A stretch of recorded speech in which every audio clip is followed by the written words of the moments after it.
Hello children, welcome to the channel H2O the A to Z of Chemistry।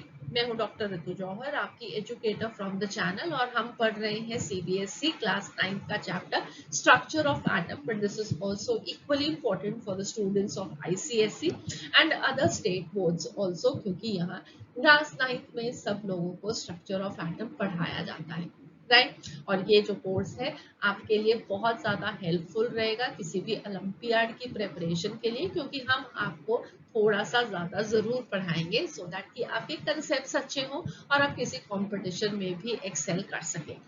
तो अभी तक हमने यहाँ पे ये पढ़ा है कि सबसे पहले एटम के बारे में जो हमें नॉलेज थी उसमें ये कहा गया कि जो एटम होता है वो इंडिविजिबल होता है, and that was true till Dalton's atomic theory. पर डाल्टन एटॉमिक थ्योरी के 90 साल बाद जब साइंटिस्ट ने कुछ एक्सपेरिमेंट्स करने शुरू किए तो उन्होंने ये रियलाइज किया कि जो एटम होता है वो इंडिविजिबल नहीं होता, ठीक है, it can be further divided. और उन्होंने डिस्कवरी की इलेक्ट्रॉन्स की, डिस्कवरी की प्रोटॉन्स की, और जैसे ही इनकी डिस्कवरी हुई तो उसके बाद शुरू हुआ साइंटिस्ट का ये बताना कि एटम के अंदर ये positive charge, negative charge, electrons, protons arranged कैसे हैं।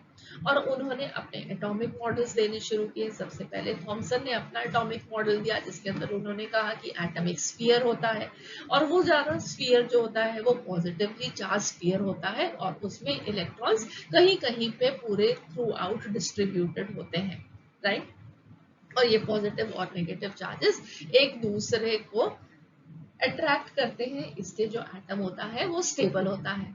फिर इस थियरी को रिजेक्ट किया गया। इस थियरी के बाद जो next theory I that was the Rutherford's atomic model. अब रदरफोर्ड के एटॉमिक मॉडल के हो हमने पिछले लेक्चर में स्टडी किया था, और हमने ये अंडरस्टैंड किया कि रदरफोर्ड ने हमें ये बताया कि एटम के अंदर बिल्कुल सेंटर में बहुत ही थोड़ी सी जगह के अंदर क्या प्रेजेंट होता है, एक न्यूक्लियस प्रेजेंट होता है जिसके अंदर सारे का सारा पॉजिटिव चार्ज और ऑलमोस्ट सारा मास प्रेजेंट होता है, और उसके बाहर, न्यूक्लियस के बाहर इलेक्ट्रॉन्स जो होते हैं वो रिवॉल्व करते हैं, राइट। सो ये थी रदरफोर्ड की एटॉमिक थ्योरी।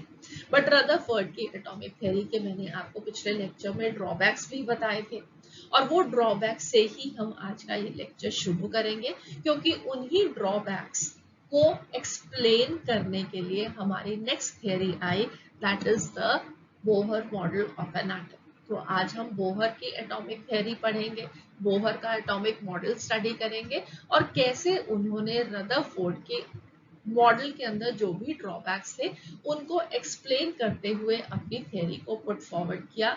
हम आज ये पढ़ने वाले हैं। So I hope you are going to really enjoy your learning with me. So let us begin. हमने ये स्टडी किया था पिछले लेक्चर में कि रदरफोर्ड के एटॉमिक मॉडल के ड्रॉबैक्स क्या थे।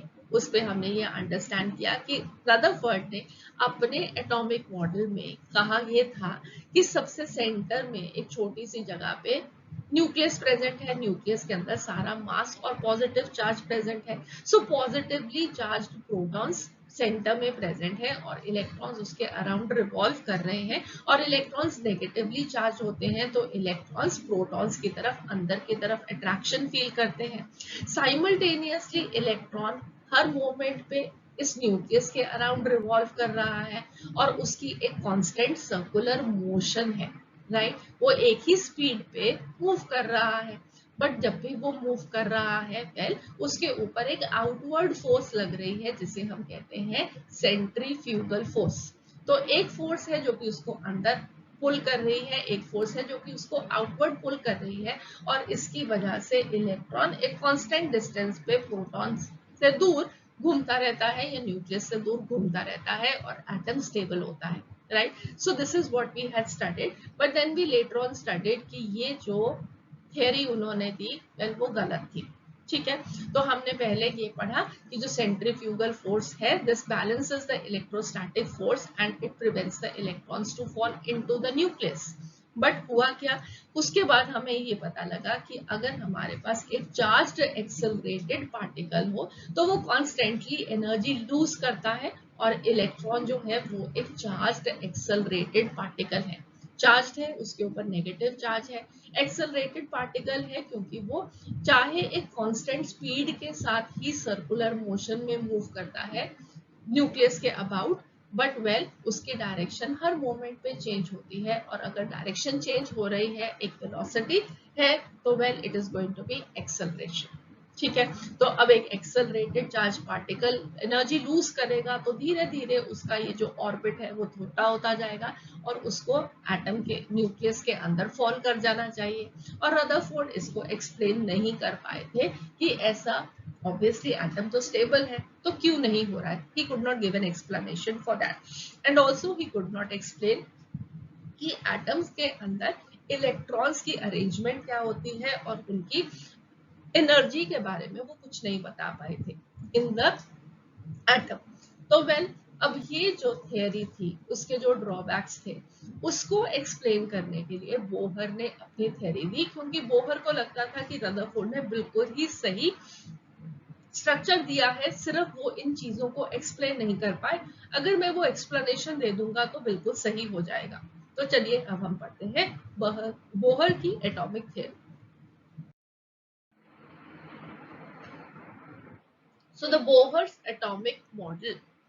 So in order to overcome the objections raised against the Rutherford's atomic model, Neil Bohr in the year 1922 put forward the following postulates about the model of an atom. कि atom ऐसा होता है।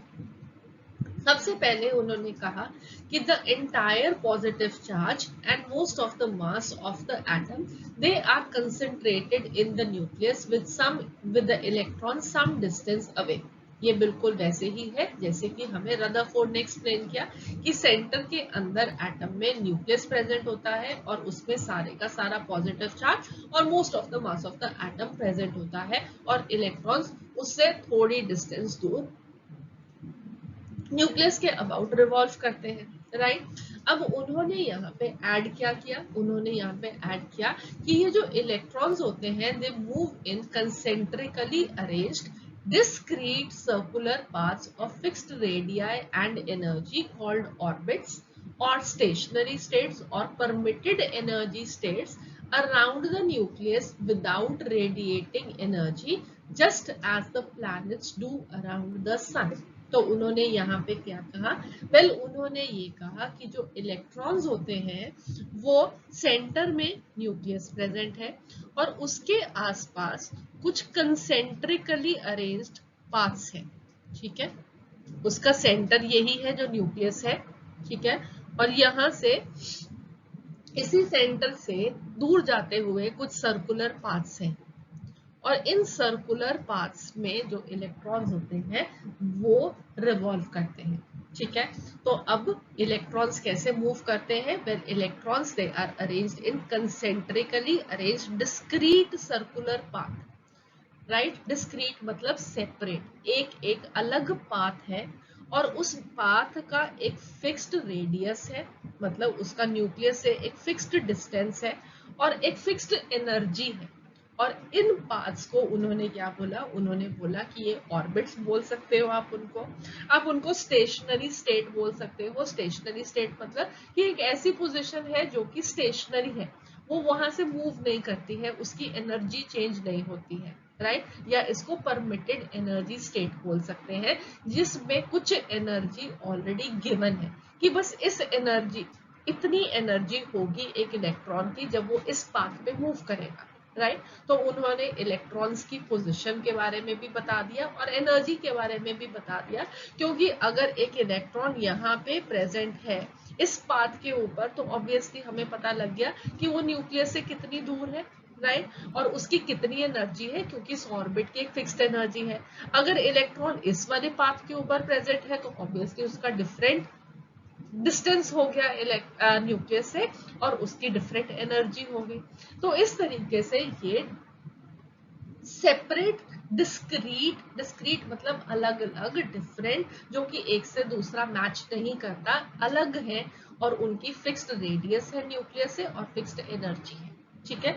और ये electrons जो है वो nucleus के आसपास बिल्कुल वैसे ही मूव करते हैं, रिवॉल्व करते हैं, जैसे कि सन के आसपास प्लैनेट्स रिवॉल्व करते हैं। तो जब सन के आसपास प्लैनेट्स रिवॉल्व करते हैं तो वो एनर्जी को इमिट नहीं करते, है ना, वो एनर्जी को लूज करके सन के अंदर फॉल नहीं करते, वो कॉन्स्टेंटली मूव करते ही रह रहे हैं। तो उन्होंने कहा कि जो इलेक्ट्रॉन्स है वो भी सन न्यूक्लियस के आसपास बिल्कुल वैसे ही रिवॉल्व कर रहे हैं जैसे कि सन के आसपास प्लैनेट्स रिवॉल्व कर रहे हैं। ना तो प्लैनेट्स भी कॉन्स्टेंटली एक सर्कुलर मोशन में होते हैं, वो भी फॉल नहीं करते, तो इलेक्ट्रॉन्स भी फॉल नहीं करते, क्योंकि जब वो अपने पाथ पे घूम रहे होते हैं तो उनकी जो एनर्जी है वो फिक्स्ड हो जाती है, उसकी एनर्जी कम नहीं होती। ठीक है, अब आपको समझ में आया। और उन्होंने ये जो स्टेशनरी स्टेट है या ऑर्बिट है उसके बारे में कहा कि उसकी जो एनर्जी होती है वो फिक्स्ड होती है, it has a fixed amount of energy, and that is why these states they are called as the energy levels और they are called as energy shells. The energy is going to increase with increase in the distance from the nucleus. जैसे जैसे हम nucleus से दूर जाएंगे वैसे वैसे इन orbits की, इन एनर्जी शेल्स की, इन एनर्जी लेवल्स की जो एनर्जी है वो बढ़ती जाएगी, और उनको हमें डेजिग्नेट करना है कैसे, K, L, M, N और numbers 1, 2, 3 they are used to designate these energy levels, right? So here you can see the Bohr's atomic model. Centre में न्यूक्लियस प्रेजेंट है, उसके आसपास कंसेंट्रिकली अरेंज्ड हमारे पास ऑर्बिट्स हैं। इन ऑर्बिट्स को न्यूक्लियस की तरफ से हम नंबर करना शुरू करेंगे, K, L, M या 1, 2, 3 एंड सो ऑन। ठीक है, जैसे जैसे हम न्यूक्लियस से दूर जाएंगे वैसे वैसे डिस्टेंस बढ़ रहा है न्यूक्लियस से, वैसे वैसे एनर्जी भी बढ़ रही है। तो एक इलेक्ट्रॉन जो न्यूक्लियस के पास होगा उसकी एनर्जी कम होगी, एक इलेक्ट्रॉन जो दूर होगा उसकी एनर्जी ज्यादा होगी, राइट। तो पहले वाले शेल के अंदर अगर हम कहें कि जो एनर्जी है वो E1 है, तो this is going to be less than the energy of the electron in the second orbit, then in the third orbit and so on. ठीक है, सो जैसे जैसे हम दूर जाएंगे वैसे वैसे एनर्जी इलेक्ट्रॉन की बढ़ती जाएगी, रेडियस बढ़ता जाएगा, डिस्टेंस बढ़ता जाएगा न्यूक्लियस से और एनर्जी बढ़ती जाएगी, मगर हर एक ऑर्बिट की एक फिक्स्ड एनर्जी है, उसके अंदर रिवॉल्व करते हुए इलेक्ट्रॉन एनर्जी को लूज नहीं करेगा। ठीक है, अगर वो एनर्जी को लूज नहीं करेगा तो obviously it is not going to be falling down into the nucleus. ठीक है, और उससे एटम स्टेबल होगा। I just give you that also in writing, do not worry.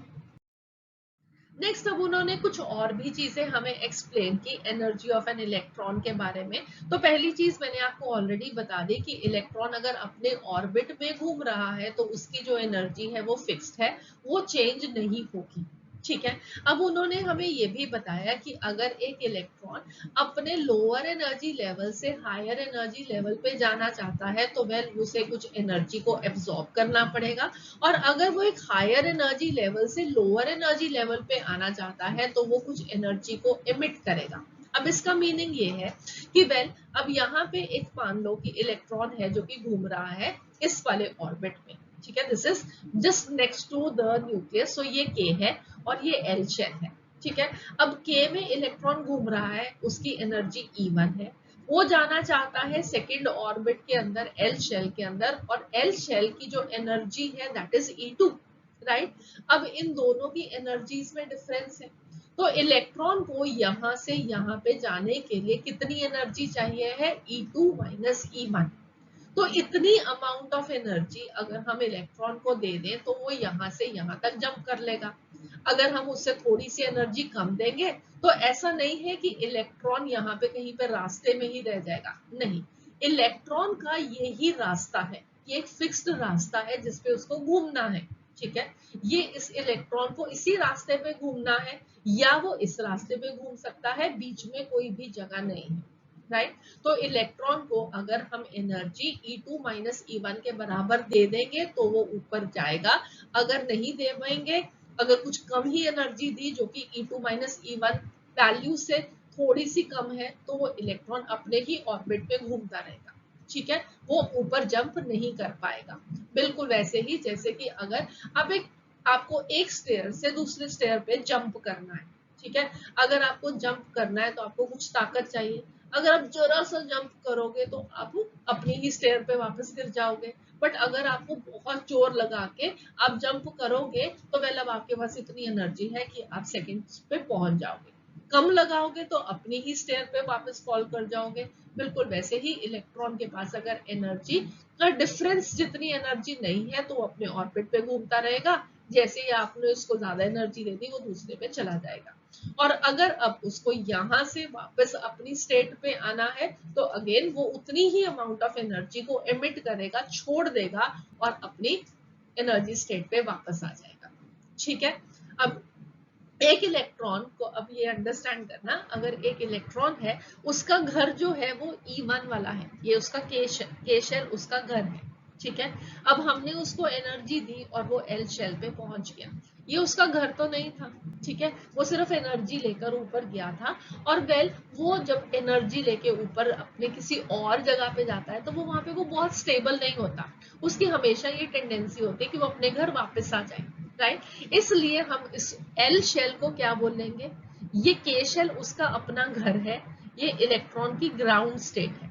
ठीक है। तो हम किसी भी एक इलेक्ट्रॉन की बात कर रहे हैं कि इलेक्ट्रॉन के जो भी शेल उसका घर है, राइट। मेरे पास ये एक इलेक्ट्रॉन है जिसका घर के शेल है, तो वो के शेल उसकी क्या है, उसकी है ग्राउंड स्टेट, उसका होम है, राइट, उसकी ग्राउंड स्टेट है। अगर वो एल शेल में चला जाता है, किसी और के घर जा रहा है, राइट, तो ये क्या है, ये है उसकी एक्साइटेड स्टेट, जो एनर्जी लेकर वो हायर लेवल पर गया है, इसको बोलते हैं एक्साइटेड स्टेट। और जब वो एक्साइटेड स्टेट से ग्राउंड स्टेट पे वापस आएगा तो वो एनर्जी एमिट करेगा। अगर उसको ग्राउंड स्टेट से एक्साइटेड स्टेट पे जाना है तो उसको एनर्जी को एब्सॉर्ब करना है, राइट। सो ये दोनों वर्ड्स आई होप आपको क्लियर है। ग्राउंड स्टेट जो एक इलेक्ट्रॉन का अपना घर है, और एनर्जी लेकर अगर वो किसी हायर शेल पे जाता है तो वो उसकी एक्साइटेड स्टेट होती है। So now let us understand कि बोहर ने एटम की स्टेबिलिटी को कैसे एक्सप्लेन किया। Why the atom does not collapse according to Bohr. ठीक है। तो बोहर ने कहा कि जब एक इलेक्ट्रॉन मूव कर रहा है, रिवॉल्व कर रहा है अराउंड द न्यूक्लियस, वो अपनी एनर्जी को लूज नहीं करता कॉन्टिन्यूअसली। ठीक है।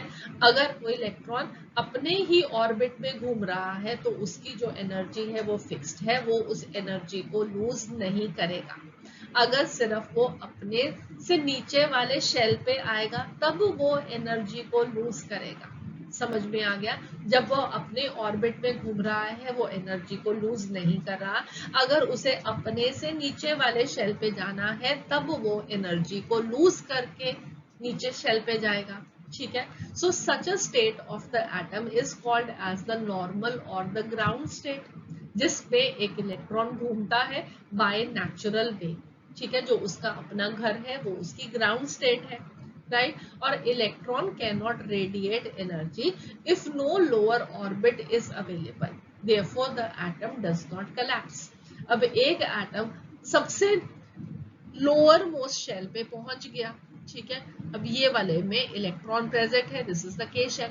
अब के शेल से नीचे तो कोई शेल है ही नहीं, और इलेक्ट्रॉन को अगर एक से दूसरी जगह पे जाना है तो उसको तो शेल पे ही मूव करना है। अब इससे नीचे अगर शेल है ही नहीं तो ये इलेक्ट्रॉन नीचे नहीं जा पाएगा, इसलिए वो न्यूक्लियस के अंदर जाके फॉल नहीं करेगा, और hence the atom is going to be stable. ठीक है। तो इलेक्ट्रॉन अपने ऑर्बिट के अंदर जब मूव करता है तो वो एनर्जी को एमिट नहीं करता है, सिर्फ उसको जब हायर लेवल पे जाना है तो एनर्जी को एब्जॉर्ब करके जाना है, लोअर एनर्जी लेवल पे आना है तो एनर्जी को एमिट करना है। तो वो एनर्जी लूज सिर्फ तब करेगा जब वो एक अपने से नीचे वाले शेल पे जाएगा। और अगर इलेक्ट्रॉन के लिए नीचे का कोई शेल है ही नहीं तो वेल वो वहीं पे घूमता रहेगा और वो न्यूक्लियस के अंदर फॉल नहीं करेगा, right. So I hope this is very clear to you. So the atom is stable because the electron is stable in its orbit. वहां पे वो एनर्जी को लूज नहीं करेगा। So that would be all for this lecture. I hope आप लोगों को ये आज अच्छे से समझ में आया कि एटम का मॉडल कैसा होता है अकॉर्डिंग टू बोहर। बोहर के अकॉर्डिंगली एटम के सेंटर में छोटी सी जगह में प्रेजेंट है न्यूक्लियस, जिसके अंदर सारे का सारा पॉजिटिव चार्ज प्रेजेंट है और उसमें प्रेजेंट है क्या, उसके अंदर प्रेजेंट है most of the mass of the atom. और इलेक्ट्रॉन्स क्या कर रहे हैं, इलेक्ट्रॉन्स रिवॉल्व कर रहे हैं around the nucleus in fixed orbits, और उन ऑर्बिट्स की energy and distance from the nucleus is fixed, वो चेंज नहीं होता, राइट। सो यहाँ पे हमने अंडरस्टैंड किया कि कैसे एटम स्टेबल हुआ और कैसे इलेक्ट्रॉन्स डिस्ट्रीब्यूटेड हैं अबाउट द न्यूक्लियस। तो अगली बारी हम फिर मिलेंगे एक और लेक्चर के साथ, और वहां पे अब हम एक डिटेल डिस्कशन करने वाले हैं कि इन ऑर्बिट्स के अंदर इलेक्ट्रॉन्स की डिस्ट्रीब्यूशन कैसे होती है। So again this is going to be one very interesting lecture that is coming up. तो प्लीज अगर अभी तक आपने चैनल को सब्सक्राइब नहीं किया तो do that and click on the bell icon so that you get the notification the moment we put up the next lecture for you. Or please do like and share if you are really gaining from these lectures. See you again. Have a nice day. God bless you.